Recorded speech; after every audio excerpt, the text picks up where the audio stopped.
13 अक्टूबर 2022 Hindu page 12 information technology act 2000 का section 66A। इसके तहत किसी भी सोशल मीडिया पोस्ट को ऑफेंसिव या एनोइंग कहते हुए गवर्नमेंट लोगों को अरेस्ट कर लेती थी। सुप्रीम कोर्ट ने 2015 के श्रेया सिंघल केस में कहा कि ऐसा करना फ्रीडम ऑफ स्पीच के अगेंस्ट है, इसलिए सुप्रीम कोर्ट ने इस सेक्शन को हटा दिया। दुर्भाग्य की बात यह है कि आज भी 7 साल बाद भी पुलिस कई बार लोगों को इस सेक्शन के तहत अरेस्ट कर लेती है, जबकि ये सेक्शन अब एग्जिस्ट करता ही नहीं है। पेज नंबर 9, ग्रे इंफ्रा और ग्रीन इंफ्रा। ग्रे इंफ्रा मतलब जो हम इंसान बनाते हैं, जैसे रोड, सी वॉल, डैम, जनरली कॉन्क्रीट का यूज़ करके।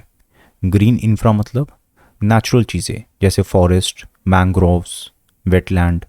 हाँ, लेकिन इंसान भी ग्रीन इंफ्रा बना सकता है। फॉर एग्जांपल एफॉरेस्टेशन के थ्रू हम लोग फॉरेस्ट या मैंग्रोव्स वगैरह बना सकते हैं। काम क्या आता है इंफ्रा का? हमारी हेल्प करना। फॉर एग्जांपल अगर हमें कोस्टल फ्लड से बचना है तो हम ग्रे या ग्रीन कोई सा भी इंफ्रा बना सकते हैं। हम सी वॉल्स बना सकते हैं, है ना, एक दीवार बना सकते हैं ताकि कोई सुनामी या सी लेवल राइज में इम्पैक्ट ना करे, या हम मैंग्रोव्स प्लांट कर सकते हैं, या दोनों ही काम कर सकते हैं। स्लॉथ बियर, हिंदू पेज 14 पे इसका मेंशन है। IUCN status vulnerable, wild life protection act के शेड्यूल 1 में आता है। बहुत सारे जानवर शेड्यूल 1 में आते हैं, जैसे टाइगर, लायन, राइनोसोरस, एलिफेंट, बहुत सारे। It is endemic to Indian subcontinent. लगभग 90% स्लॉथ बियर्स इंडिया में पाए जाते हैं, एंड इंडिया में लगभग हर जगह पाए जाते हैं। जब स्लॉथ बियर बॉर्न होते हैं तो वो ब्लाइंड होते हैं। 4 हफ्ते बाद जाके वो अपनी आँख खोलते हैं। ये आसानी से पेड़ पे चढ़ सकते हैं और उनको स्विमिंग भी आती है। ये ओमनिवोरस होते हैं, यानी कि प्लांट एंड मतलब बेसिकली वेज नॉन वेज दोनों ही चीज़ें खाते हैं, ठीक है ना, जैसे फ्रूट्स, हनी हो या टर्माइट्स, एंड्स हो। जनरली आपने भालू का नाच देखा होगा, ठीक है, तो इनको कलंदर कम्युनिटी जनरली डांसिंग बियर की तरह यूज़ करती है। 12 अक्टूबर 2022 को पहली बार वर्ल्ड स्लॉथ बियर डे मनाया गया। इंडिया में 3 फेमस स्लॉथ बियर सेंचुरीज हैं। गुजरात में रतन महल स्लॉथ बियर सेंचुरी और Jessore sloth bear sanctuary. Karnataka में दारोजी स्लॉथ बियर सेंचुरी, जो कि हम्पी के पास है। इसे 1994 में स्टैब्लिश किया गया था और उस तरह ये एशिया की पहली स्लॉथ बियर सेंचुरी बनी। हिंदू पेज 8 पे कॉन्स्टिट्यूशन बेंच का मेंशन है। सुप्रीम कोर्ट का बेंच जिसमें 5 या 5 से ज़्यादा जजेस हों उसे कॉन्स्टिट्यूशन बेंच कहते हैं। इसे chief justice of India constitute करते हैं, लेकिन ज़रूरी नहीं कि वो खुद इसका पार्ट हो। आज तक का सबसे बड़ा कॉन्स्टिट्यूशन बेंच बना था केशवानंद भारती केस के लिए, जिसमें 13 जजेस थे। राइट टू प्राइवेसी वाले केस में, यानी कि पुत्तस्वामी केस में 9 जजेस थे। आर्टिकल 145 कहता है कि जब भी कोई कॉन्स्टिट्यूशन को इंटरप्रेट करने वाला कोई केस हो तो उसके लिए मिनिमम 5 जजेस बैठने चाहिए, राइट। एंड दूसरा, अगर प्रेसिडेंट सुप्रीम कोर्ट की ओपिनियन मांगते हैं किसी मामले में अंडर आर्टिकल 143, तो उस केस में भी एटलीस्ट 5 जजेस का बेंच होना चाहिए ओपिनियन देने के लिए। दूसरी एक बात, जब भी प्रेसिडेंट या वाइस प्रेसिडेंट के इलेक्शन में कोई डिस्प्यूट होता है तो कॉन्स्टिट्यूशन कहता है कि उस डिस्प्यूट को सुप्रीम कोर्ट सॉल्व करेगा, ठीक है, ये कॉन्स्टिट्यूशन कहता है। लेकिन कितने जजेस का बेंच होगा ये कॉन्स्टिट्यूशन नहीं कहता है, ये रूल्स बताते हैं। रूल्स बताते हैं कि ऐसे केस में कॉन्स्टिट्यूशन बेंच बैठना चाहिए, यानी कि मिनिमम 5 जजेस होने चाहिए। पेज 8 पे कोलिजियम का भी जिक्र है। कोलिजियम में chief justice of India and 4 senior most जजेस ऑफ सुप्रीम कोर्ट होते हैं। कोलिजियम का काम होता है हायर जुडिशरी के जजेस को अपॉइंट करना एंड ट्रांसफ़र करना, यानी कि सुप्रीम कोर्ट और हाई कोर्ट के जजेस को अपॉइंट करना। एंड अगर हाई कोर्ट में जजेस को ट्रांसफ़र करना है तो वो ऑर्डर भी कोलिजियम के थ्रू आते हैं। कोलिजियम का जिक्र कॉन्स्टिट्यूशन में नहीं है। 3 जजेस केस के थ्रू कोलिजियम का सिस्टम आया था हमारे देश में। मेमोरेंडम ऑफ प्रोसीजर 1999 में कोलिजियम मेंशन्ड है, कॉन्स्टिट्यूशन में मेंशन नहीं है। मेमोरेंडम ऑफ प्रोसीजर के तहत law minister chief justice of India से पूछते हैं कि आप अपना अगला सक्सेसर नाम करो। जब चीफ जस्टिस ऑफ इंडिया अपना सक्सेसर बता देते हैं, जो कि ऑब्वियसली सीनियर मोस्ट जज ऑफ सुप्रीम कोर्ट होते हैं, तो उसके बाद कोलिजियम की कोई भी मीटिंग नहीं होती है। लेकिन ये कन्वेंशन है, ऐसा कहीं लिखा नहीं है, मेमोरेंडम ऑफ प्रोसीजर में भी नहीं लिखा हुआ कि नाम रिकमेंड करने के बाद आप मीटिंग नहीं कर सकते हो, बट एक कन्वेंशन है ऐसा। एडिटोरियल, कोलिजियम सिस्टम में कुछ दिक्कतें हैं। जैसे कोलिजियम सिस्टम एक नॉन कॉन्स्टिट्यूशनल बॉडी है, इसका संविधान में कहीं भी जिक्र नहीं है। कॉन्स्टिट्यूशन के हिसाब से सुप्रीम कोर्ट के जजेस को कौन सिलेक्ट करेगा? प्रेसिडेंट ऑफ इंडिया, गवर्नमेंट से कंसल्ट करने के बाद।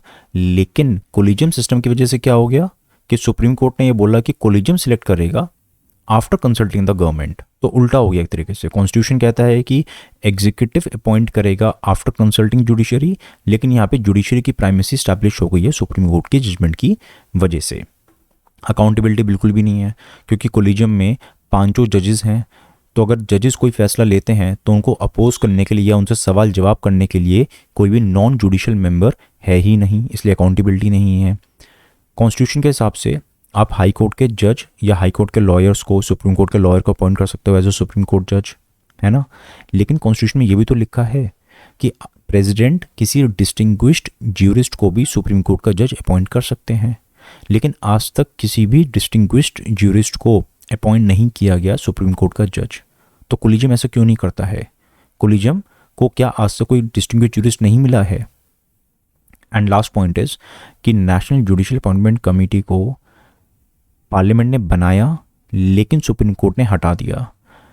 एनजेएसी में 3 जजेस होने थे, 2 eminent person and union law minister, लेकिन सुप्रीम कोर्ट ने इसको हटा दिया। सुझाव दिया गया है कि सुप्रीम कोर्ट को अगर कोई दिक्कत थी तो वो 2 की जगह 1 एमिनेंट पर्सन कर देते, लेकिन एनजेएसी को हटाना नहीं चाहिए था।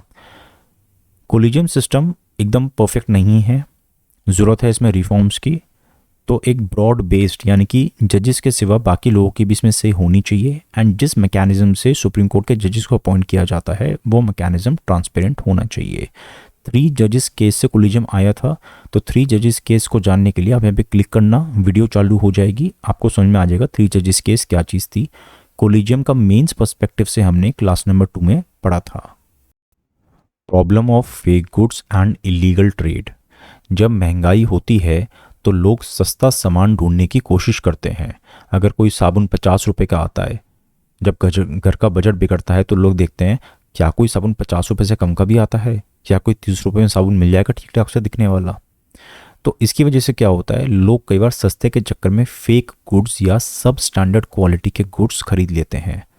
दूसरी बात, अक्सर सरकार इंपोर्ट करने वाले लग्जरी प्रोडक्ट्स पे काफ़ी ज़्यादा टैक्स लगाती है। क्योंकि सरकार टैक्स बहुत ज़्यादा लगाती है तो लोगों को एक अपॉर्चुनिटी मिल जाती है कि क्यों ना वो इसको स्मगलिंग के थ्रू इंडिया में ले आएँ एंड फिर बेच दें। और क्योंकि इंडिया की बॉर्डर्स बहुत ज़्यादा सिक्योर नहीं है, इसलिए ऐसा हो पाता है। दूसरी बात ये, जिस कंट्री से स्मगलिंग हो रही है वो कंट्री कभी ऐसी चीज़ को रोकने की कोशिश करती ही नहीं है।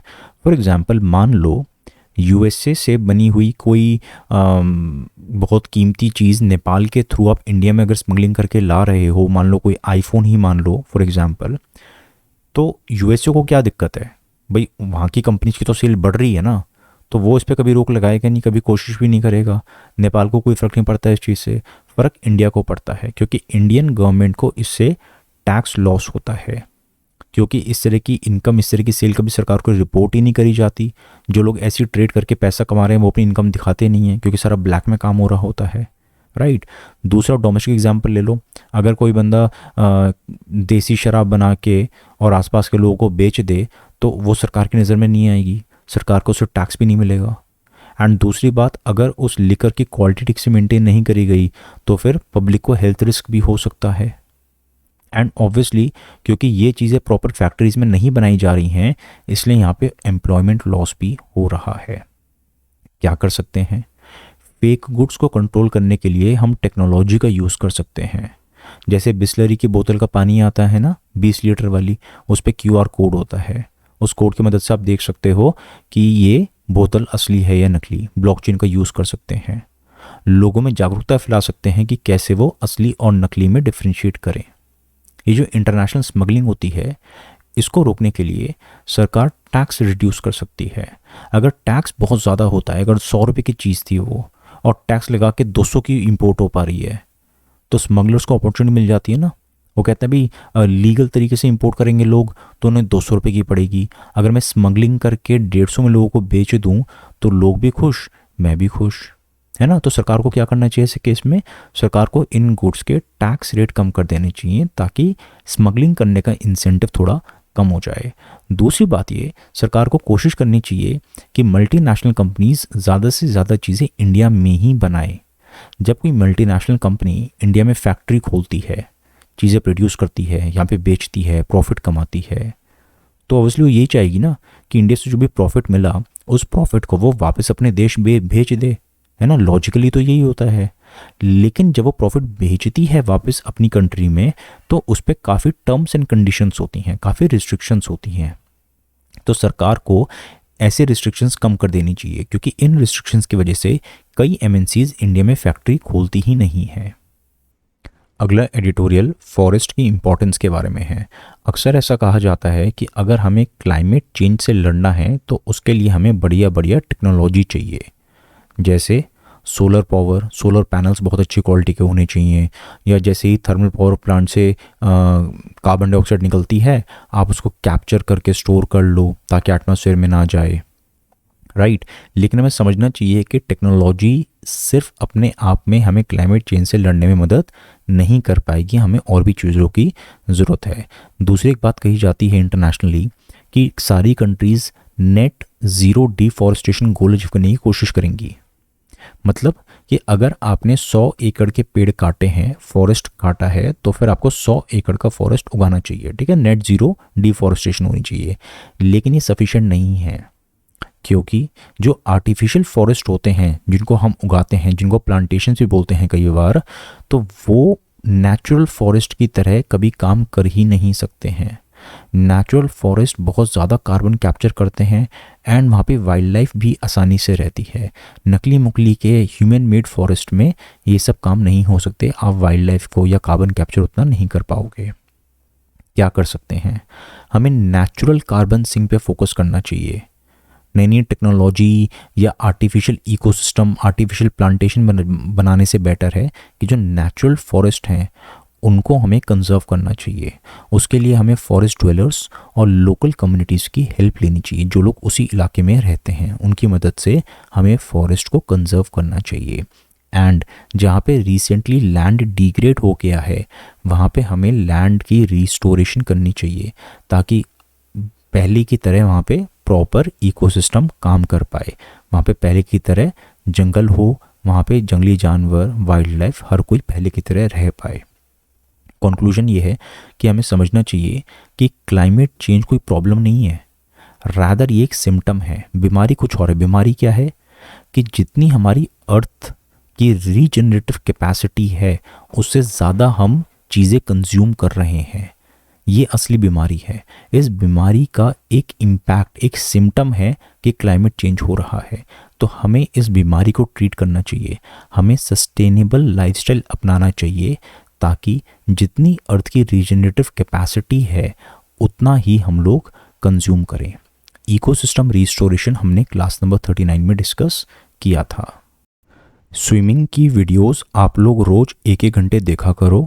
अगर आप 1 साल तक रोज़ स्विमिंग की वीडियोस देखोगे तो 1 साल बाद आप ओलंपिक्स में जाना और गोल्ड मेडल ले आना। ऐसा नहीं हो पाएगा ना। आपको स्विमिंग में गोल्ड मेडल लाने के लिए खुद स्विमिंग करनी पड़ेगी, सिर्फ देखने से काम नहीं चलेगा। तो इसीलिए सिर्फ एडिटोरियल्स को या इन समरी को सिर्फ सुनो या पढ़ो नहीं, बल्कि खुद आंसर्स को लिखने की कोशिश करो। बेकार लिखो लेकिन लिखो ज़रूर।